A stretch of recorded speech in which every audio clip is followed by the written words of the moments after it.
Bismillahirrahmanirrahim. Assalamualaikum warahmatullahi wabarakatuh. Kaum muslimin dan kaum muslimat Dusun Merak, Lamtemen Timur. Sebelum saya mulai tausiah di pagi hari ini penghormatan saya ke penguasa daerah dulu ini. Yang pertama yang Poh wilayah, ini Pak Kadus, Bang Mahdid. Yang kedua imam yang dipilih Pak Fauzan. Yang ketiga Urinci kamu Bapak TPG ini Pak Hussein. Dan ketahuilah bahwa di antara nanti yang baginda Rasulullah sampaikan ke kita, siapakah orang-orang yang Allah berikan naungan di padang mahsyar, hari yang begitu panas, neraka diantarkan ke semua warga di padang mahsyar, semua orang berkeringat, namun ada orang yang Allah berikan lindungan, yang Allah berikan naungan. Siapa? Inilah dia, para pemimpin. Maka di hadis yang pertama itu urutannya adalah al-imamul adil, imam yang adil. Maka ini insyaallah Bang Mahlid, Pak Hussein dan Pak Fauzan akan Allah berikan naungan Allah nanti di padang mahsyar. Namun ada syarat yang Nabi ajukan. Apa syaratnya? Al-imamul adil, dia mesti adil. Bagaimana makna adilnya? Yang pertama, menjalankan perintah Allah. Yang kedua, meninggalkan larangan Allah dan Rasulnya. Dan yang ketiga, menjauhi kezaliman. Yang kedua, di antara orang tua saya yang saya kenal dalam mushola ini juga ada Pak Yasin yang selalu hadir di mushola ini dan gak pernah absen dalam pengajian. Sejak mulai pengajian di mushola ini, di antara orang yang gak pernah absen itu adalah Bang Yasin. Maka juga Allah akan berikan naungan Allah di hari mahsyar, nanti di hari kiamat, dengan sabda beliau, rajulun qalbuhu mu'allakun bil masajid, orang yang hatinya selalu dekat dengan masjid, dekat dengan mushola, dan dekat dengan ilmu. Selanjutnya juga saya kenal juga adalah ini ada yang sering hadir, kadang-kadang nggak hadir juga. Siapa ini? Pak Ja'far. Siapa ini? Pedagang. Ini pengusaha. Di antara Nabi puji para pengusaha adalah at-tajirul amin, pedagang pengusaha yang jujur. Itu levelnya sama dengan al-anbiya, para nabi. Wasiddiqin, juga para orang-orang jujur. Dan juga orang yang terakhir ini asyuhada, orang yang meninggal di jalan Allah. Namun syaratnya adalah ada dia amanah, kejujuran. Namun juga hati-hati nih Pak Ja'far, Nabi juga sampaikan juga ke kita bahwa innat tujara yub'asul fujara, nanti di hari kebangkitan para pedagang ini Allah bangkitkan dalam kondisi semua berdosa, bagaikan penjahat. Nabi sampaikan hadis ini di hadapan para sahabat. Ada Abdurrahman bin Auf, ada sahabat Abu Bakar As-Siddiq, ada sahabat nanti namanya dia ini Utsman bin Affan. Semua sahabat-sahabat ini adalah para pedagang, para pembisnis, para pengusaha. Nabi tak kalah sampaikan ini bahwa para pedagang yang Allah bangkitkan di hari kebangkitan dengan penuh dosa, tiga sahabat ini terkejut. Sampai Abdurrahman bertanya, ya Rasulullah, kenapa semua pembisnis, semua pedagang Allah bangkitkan dalam kondisi semua berdosa? Nabi menjawab, karena pedagang itu idza haddatsu kadzabu. Kebanyakan pedagang kalau berbicara bohong. Nyo mangada ban be na mangada. Nyo borambut mamedanya. Banda baju anak mameh rupanya. Pakon karena pedagang ini pembohong. Yang kedua, idza wa'adu akhlafu. kalau mereka berjanji banyak mengingkari janjinya. Idza i'taminu khanu, dikasih amanah mereka mengkhianati. Idza istaru, kalau pedagang ini belanja barang orang, beli barang orang, mencela. Pebruk barang gak pakan, bang murah ke belum? Wa idza bang, kalau jual mahal-mahal, pakan lecek untungan.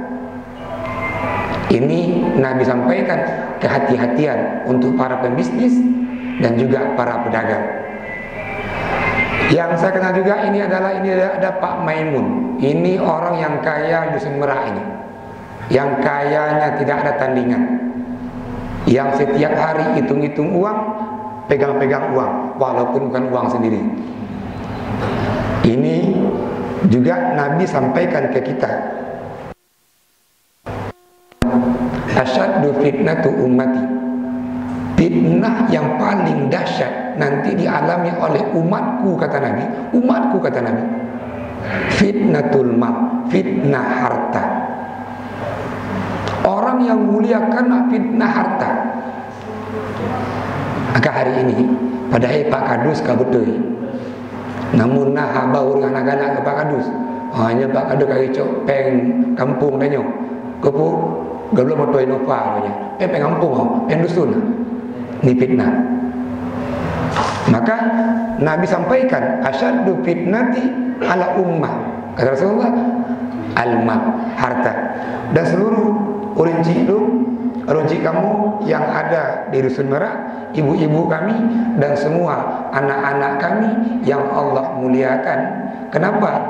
Karena anak-anak kami ini penuntut ilmu.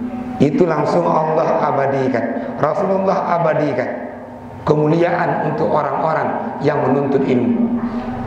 Apa kata Allah?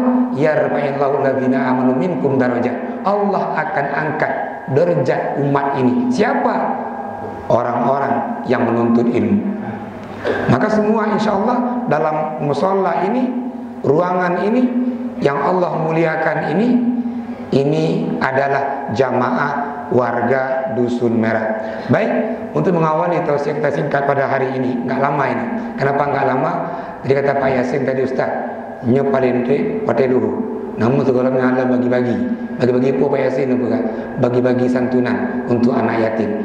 Kita punya waktu beberapa saat ini, beberapa menit saja. Artinya nggak lama.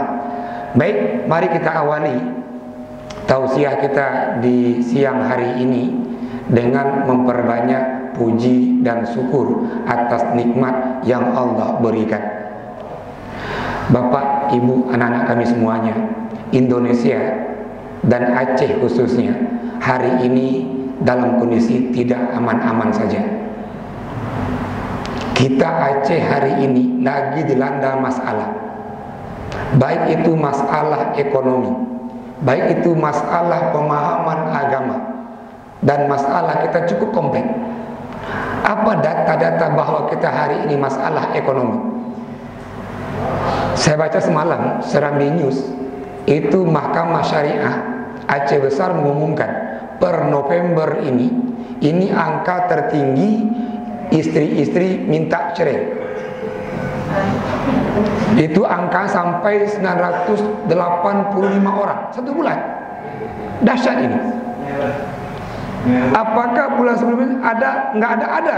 Per Oktober 765 istri minta cerai ke suaminya. Saya pikir Aceh Besar tertinggi di Aceh, rupanya enggak. Di PD lebih tinggi lagi. Di PD per November data Mahkamah Syariah, istri-istri minta cerai ke suaminya 1.326 orang.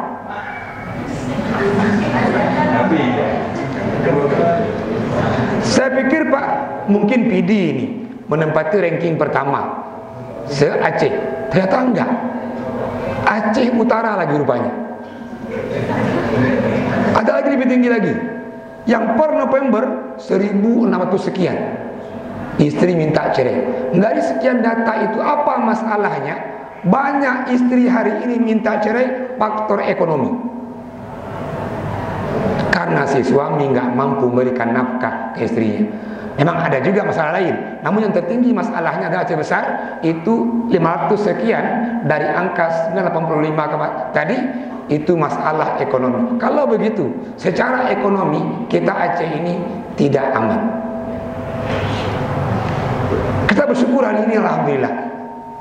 Apa bersyukur hari ini? Yang ada dalam musola ini, kita nggak termasuk orang yang meminta-minta. Kita nggak pengemis. Betul, harta kita nggak banyak, uang kita nggak banyak, namun kita bukan termasuk orang-orang yang pengemis. Kenapa? Rasulullah sangat mengecam para pengemis. Ada hadis menjelaskan diriwayatkan oleh Imam Bukhari, Imam Muslim, yang sanad yang sahih. Kata Rasulullah, innar rajula sa'ala nasa yub'asu yaumal qiyamah laisa fi wajhi muz'atul lahmin. Nanti di hari kiamat, kata Rasulullah, ada orang yang Allah bangkitkan, di wajahnya itu tidak ada daging sama sekali. Ini orang tanpa daging di wajahnya. Sahabat bertanya, siapa ya Rasulullah? Man sa'alan nasa, orang suka mengemis, meminta-minta. Kenapa Allah bangkitkan orang ini di wajahnya tidak ada daging sama sekali? Karena orang ini ketika hidupnya membuang rasa malunya. Kita mengemis, harga diri. Minta-minta orang lain, ini harga diri.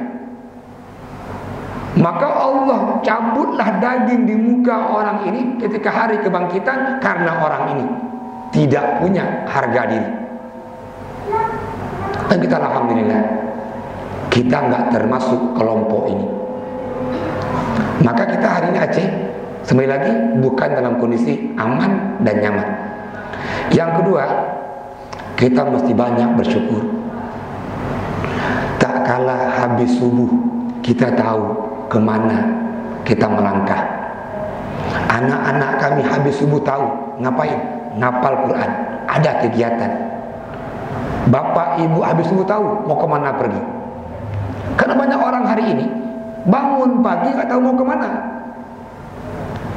Dengan kita tadi bergerak, kita tinggalkan rumah kita, kita bekerja. Tengok, Nabi pas ditanya, ya Rasulullah, kami butuh makanan, kami butuh tempat tinggal, kami butuh pakaian. Dari yang kami kebutuhan kami ini, dari mana yang lebih afdal kami nikmati? Nabi menjawab, atyabu ma yaquluhu rajul min kasbi. Yang paling baik yang dimakan seseorang, yang paling baik yang dipakai oleh seseorang, yang paling baik yang ditempati oleh seseorang, kata Rasulullah, min kasbi, dari hasil usahanya. Kita makan dari hasil usaha kita, kita pakai pakaian dari hasil usaha kita, kita tinggal di tempat tinggal dari hasil usaha kita. Inilah orang-orang yang terbaik. Kaum muslimin, muslimat, jamaah yang Allah muliakan, kita juga perbanyak bersyukur. Saya ketika mendapat berita bahwa gempa dahsyat menghantam Jawa Barat, khususnya Cianjur, dan berjatuhan korban, rumah roboh semua, hancur. Namun belakangan saya dapatkan informasi, ternyata banyak warga Cianjur itu yang sudah murtad, yang masuk Kristen. Yang kedua, banyak warga Cianjur itu melakukan hubungan sesama jenis. Ketika orang berzina, ketika orang berhubungan sesama jenis, kata Rasulullah, wa halu bi anfusihim bi azabillah, orang-orang ini mengundang azab Allah. Maka di ujung saya katakan, pas tahu informasinya ada hubungan sesama jenis, zina merajalela, orang Kristen yang murtad cukup banyak, berarti mungkin Allah menegur. Allah menegur Cianjur tadi karena dahsyatnya perilaku warganya. Dan kita bersyukur lagi, alhamdulillah, warga kita walaupun nggak sama pemahaman, warga kita, walaupun nggak sama level kesejahteraan, namun kita belum sampai ke level ini. Dan kita berdoa, semoga Allah jauhkan kita dari ini. Karena ketika orang merajalelanya zina, merajalelanya hubungan sama jenis tadi, maka Allah akan datangkan azab berlipat ganda. Kisah-kisah udah banyak sampai ke kita. Bagaimana kisahnya kaum Nabi Lut alaihissalam, Allah hancurkan. Bagaimana kisahnya Nabi Musa alaihissalam, Allah hancurkan. Bagaimana kisahnya umat Nabi Nuh alaihissalam, Allah hancurkan. Dan kita di poin ini bersyukur banyak. Selanjutnya, kita pun juga berbanyak syukur bahwa kita dalam kondisi sehat. Hari ini maaf, tak kasih berkunjung ke rumah sakit, itu hampir semua rumah sakit hari ini penuh pasien, demam, batuk, sesak napas. Dan anak-anak kami alhamdulillah ini sehat walafiat. Dan sehat ini juga Allah akan tanya nanti di hari kiamat, ketika sehat, kemana sehatnya digunakan. Maka pertama caranya adalah kita bersyukuri. Bagaimana mensyukur sehat ini? Pergunakan kesehatan ini untuk mendekatkan diri kepada Allah. Gunakan kesehatan ini untuk berbuat baik, karena Allah akan tanya. Yang kedua, salawat dan salam kita kirimkan ke baginda Rasulullah sallallahu alaihi wasallam, sosok yang Allah kirim untuk menjadi penuntun kita, untuk menjadi guru kita, untuk menjadi orang yang wajib kita ikuti. Langsung Allah abadikan. Kata Allah surah Ali Imran ayat 31, in kuntum tuhibbunallah, wahai orang-orang yang beriman, kalau kalian benar-benar cinta Allah. Nah, Allah perintahkan ke Rasulullah, ya Muhammad, sampaikan ke umatmu, sampaikan ke orang-orang yang beriman, kalau betul-betul cinta Allah, fattabi'uni, maka wajib hukumnya mengikuti Rasulullah. Nah, ketika orang mengikuti bagaimana kebiasaan Rasulullah, bagaimana cara Rasulullah duduk, Rasulullah tidur, makan, berjalan, senyum, dan seterusnya, inilah yang disebut dengan sunnah. Maka sunnah enggak hanya terbatas pada ucapan Nabi, enggak terbatas takrir Nabi, namun juga mencakup bagaimana Rasulullah hidup. Nabi mencontohkan bagaimana memimpin, Nabi mencontohkan bagaimana jadi kepala keluarga, Nabi mencontohkan bagaimana Nabi ini menjadi pedagang, Nabi pun mencontohkan bagaimana beliau seorang ahli politik, Nabi pun mencontohkan bagaimana Rasulullah menjadi ini kepala negara, pemerintahan. Maka Allah abadikan dalam Al-Quran, dilantunkan tadi dalam lagu-lagu, disampaikan tadi, laqad kana lakum fi rasulillahi uswatun hasanah. Dalam diri Nabi itu merupakan contoh bagi kita. Jamaah yang Allah muliakan, kalau kita hari ini buat angket, tanya semua warga Aceh yang muslim, pertanyaannya, apakah kamu cinta Rasulullah? Saya yakin semua akan menjawab, kami cinta Rasulullah. Tidak ada warga muslim yang muslim hari ini di Aceh ini yang akan menjawab, kami nggak cinta. Semua menjawab, kami cinta, kami sangat cinta. Dan bahkan mungkin jawab mungkin lebih lagi, kami cinta kepada Rasulullah melebihi segala-galanya. Namun pertanyaannya adalah, betul nggak? Ini tahu masing nanti. Saya mau diri saya sendiri, jamaah begitu juga. Betul nggak kita ini sudah mencintai Rasulullah?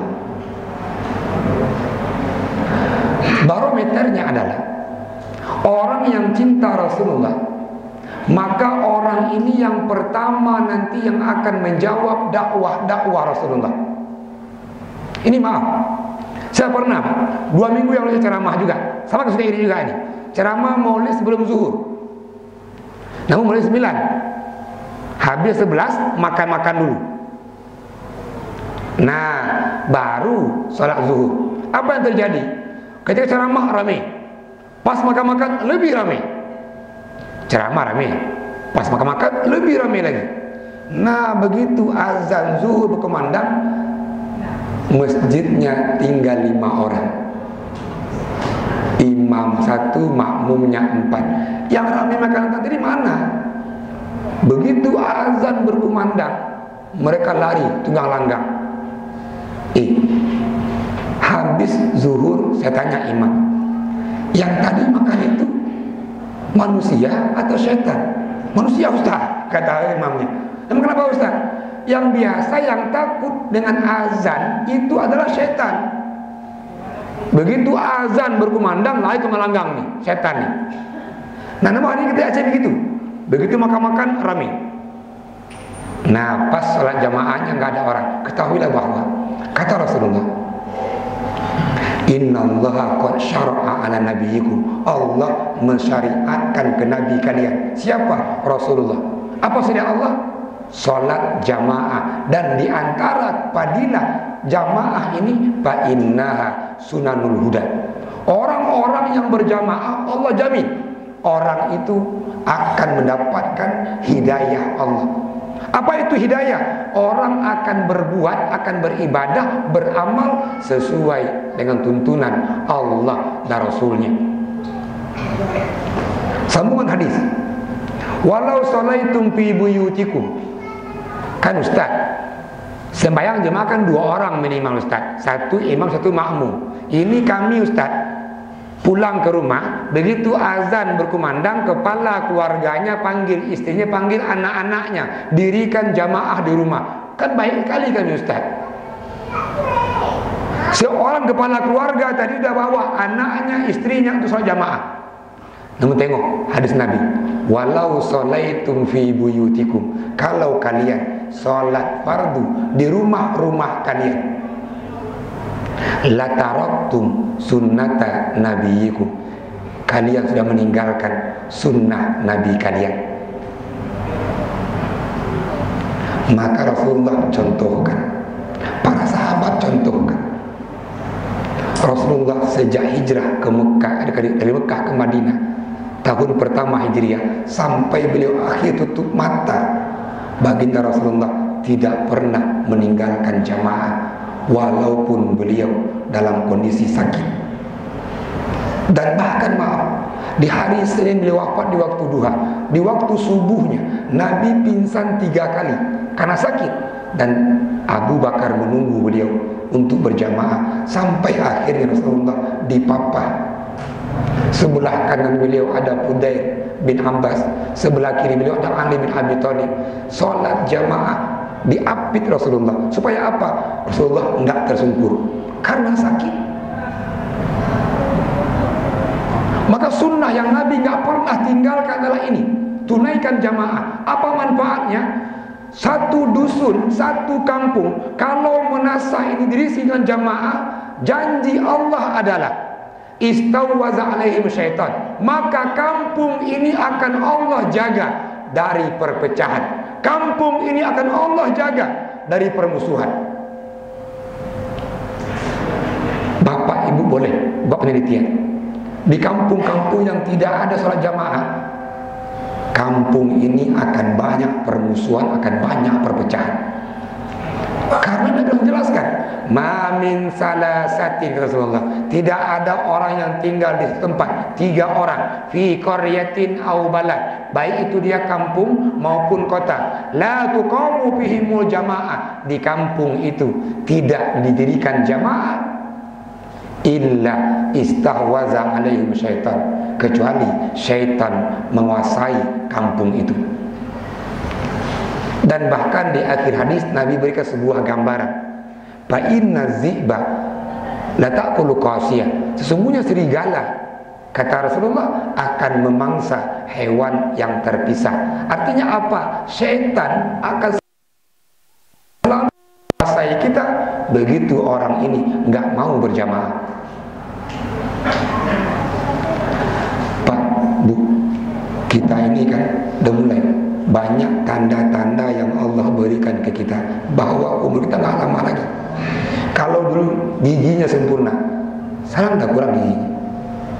Kalau dulu hitam rambutnya, sekarang udah putih. Dulu terang matanya, sekarang udah kabur. Nah, kenapa saya pahami, saya maklumi tadi, anak-anak di tengah-tengah. Kenapa bapak, ibu-ibu ambil dinding-dinding? Saya pahami, kenapa? Semuanya butuh senderan. Pinggang Ustaz, pinggang Ustaz. Pinggang nggak kuat. Nah, pinggang nggak kuat itu adalah alarm, pertanda yang Allah berikan bahwa nggak lama lagi, nggak lama lagi. Dan diantara janji Rasulullah, orang yang selalu berjamaah ini Allah pastikan dapat petunjuk. Yang kedua, orang ini ketika di padang mahsyar kehausan, tidak ada bantuan, orang minta syafaat kubra ke Nabi Adam, ke Nabi Nuh, ke Nabi Isa, ke Nabi Musa. Namun Nabi menyiapkan sebuah telaga, namanya Haudun Nabi, Al-Haud, telaga Rasulullah. Untuk siapa? Orang-orang yang selalu berjamaah ini. Orang yang enggak berjamaah, umat Nabi, datang ke Rasulullah, ya Rasulullah, kami ini kehausan nih, kami kelaparan nih ya Nabi, tolonglah berikan air telagamu. Nabi mengusir. Dan bahkan dalam hadis ini, yatuzuna kama saza ibn, Nabi mengusir seperti orang punya hewan ternak, Nabi usir. Beda toto kena kata Nabi. Jauh. Kata orang ini, ya Rasulullah, hal araftana, apakah engkau mengenal kami? Kata Nabi, iya. Min gurra min asaril wudu. Saya tahu kalian ini adalah umat saya. Nabi tahu dari mana? Dari bekas wudunya, bercahaya. Namun Nabi angkat tangan ke langit, ya Allah, ini umat saya, tadi sudah saya usir ya Allah, nggak boleh minum di telaga saya ini. Namun apapun ya Allah, itu umat saya. Nabi menangis karena ini sayangnya ke kita. Kita nggak punya hak untuk minum di situ. Nabi usir tadi. Begitu orang ini bertanya, ya Rasulullah, apakah engkau kenal kami apa tidak? Saya kenal Rasulullah, kalian umatku. Dari asar bekas wudunya, Nabi angkat tangan ke langit, minta, ya Allah, berikanlah umat saya ini dapat minum di telaga Nabi. Namun Allah menjawab, ya Muhammad, kata Allah, wahai Muhammad, fa innaka la tadri ma ahdatsu ba'dak. Engkau nggak tahu apa yang mereka kerjakan setelah engkau wafat. Engkau ya Muhammad nggak pernah tinggal jamaah, sementara umatmu itu nggak pernah berjamaah. Ini masalah. Engkau ya Muhammad ajarkan tutur kata yang santun, yang sopan, yang tidak menyakiti orang lain. Namun umatmu itu ya Muhammad berbicaranya kasar, menyakiti orang lain. Engkau ya Muhammad mengajarkan maafkan orang lain sebesar apapun kesalahannya. Engkau dilempar oleh orang-orang Quraisy dengan kotoran, kamu maafkan. Orang mencaci maki kamu ya Muhammad, engkau maafkan. Namun umatmu itu ya Muhammad, saudaranya salah, dia simpan kebencian dalam hatinya. Jamaah yang Allah muliakan, maulid ini adalah diantara fatwa dan juga nasihat Raja Aceh. Coba buka, ada 21 wasiat Raja Aceh di tahun 1506. Di antara wasiatnya itu adalah Aceh ini wajib membuat maulid 3 bulan 10 hari. Apa tujuannya? Saling kunjung mengunjungi. Apa maknanya? Menyambung silaturahmi. Maka acara maulid ini hakikatnya adalah kita ini menyambung silaturahmi. Mungkin keseharian kita bahasa yang salah, mungkin keseharian kita tindak tanduk yang menyakiti, maka maulid ini saling berjumpa dan saling minta maaf dan saling memaafkan.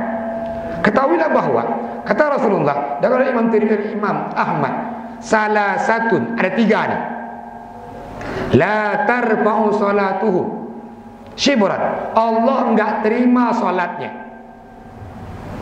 Ini orang salat, namun Allah enggak terima salatnya. Yang pertama, rajulun amma kauman wa hum lahu karihun. Orang yang dipilih jadi pemimpin, orang yang dipilih jadi imam, namun makmumnya, rakyatnya membencinya.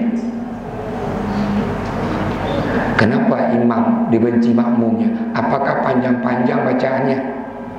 Tidak. Orang subuh enggak, zuhur imam dia. Orang sorenya riba, malam imam dia.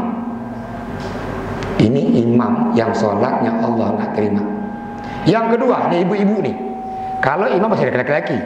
Nah, yang kedua ini zaujatun batat, perempuan yang batat. Nah, batat batat lah. Ya kan?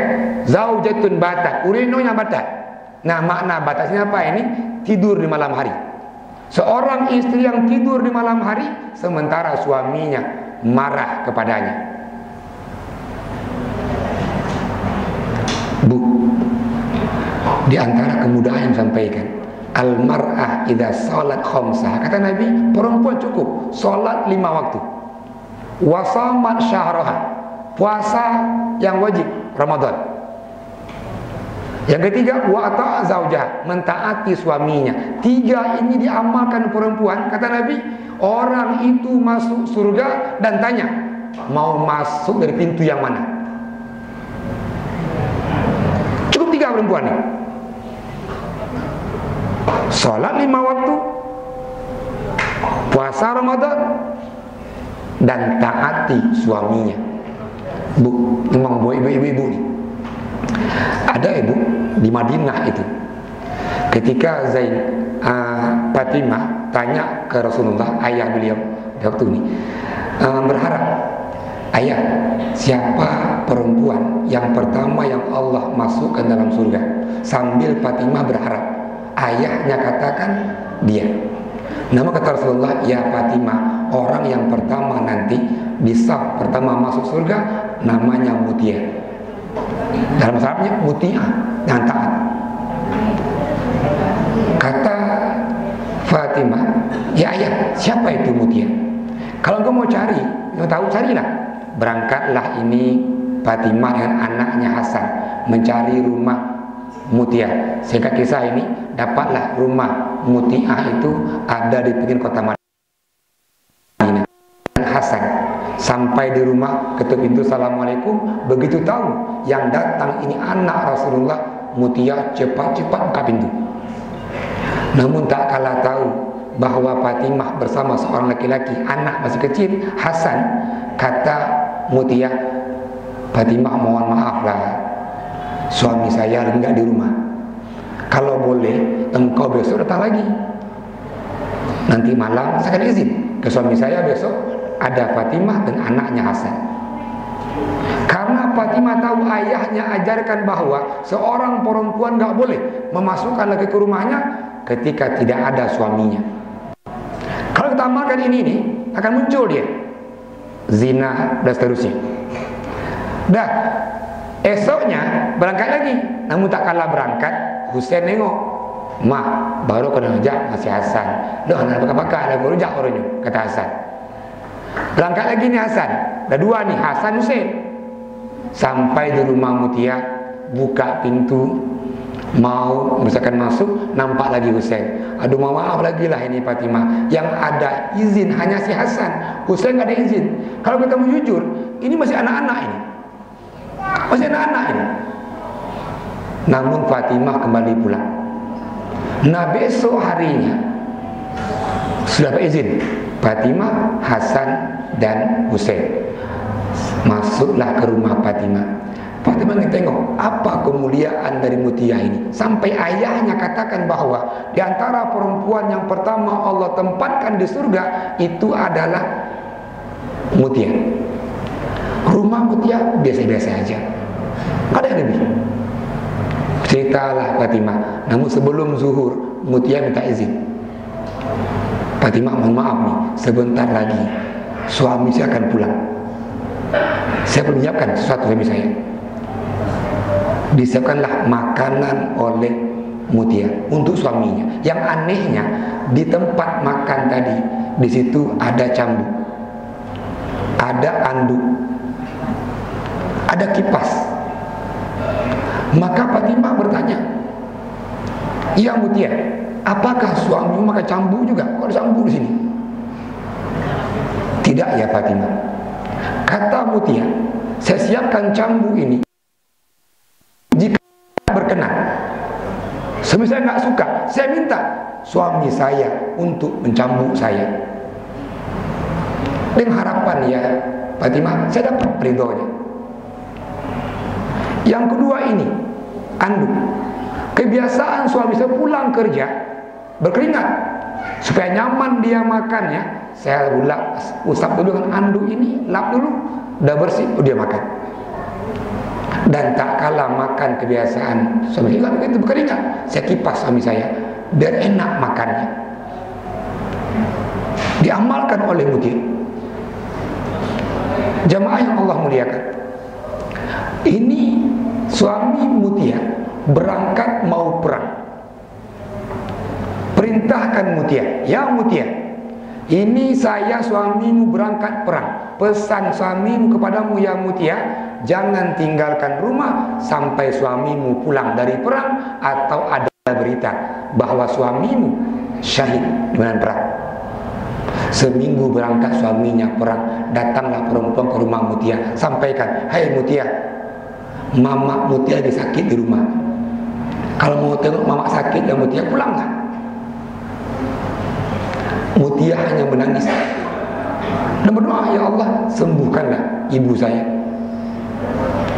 Kata si Mutia ke orang bawa berita ini, "Ibu, mohon maaf, saya nggak bisa pulang karena pesan suami saya adalah jangan tinggalkan rumah sampai beliau pulang atau sampai beliau syahid dan perang."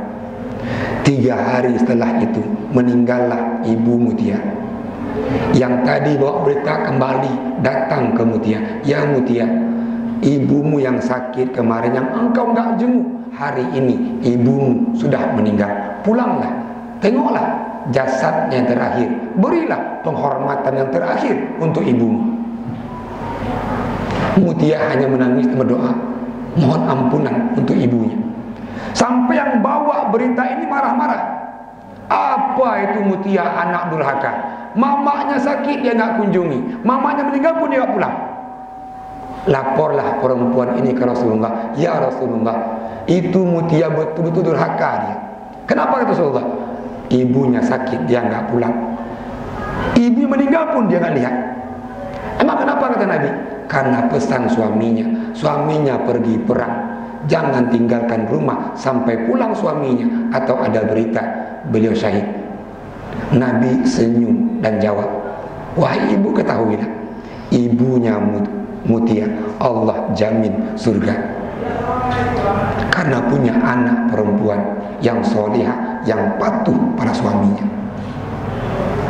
Jemaah yang Allah muliakan, ingat waktu singkat sekali ini kita bagi-bagi hadiah habis ini menjelaskan bahwa banyak perihal akhlak Nabi yang mesti kita tiru dan kita teladani. Maka yang paling pokok adalah Nabi ajarkan tadi ukhuwah, kebersamaan, saling menghargai dan saling memahami. Mohon maaf dan saya akhiri. Assalamualaikum warahmatullahi wabarakatuh.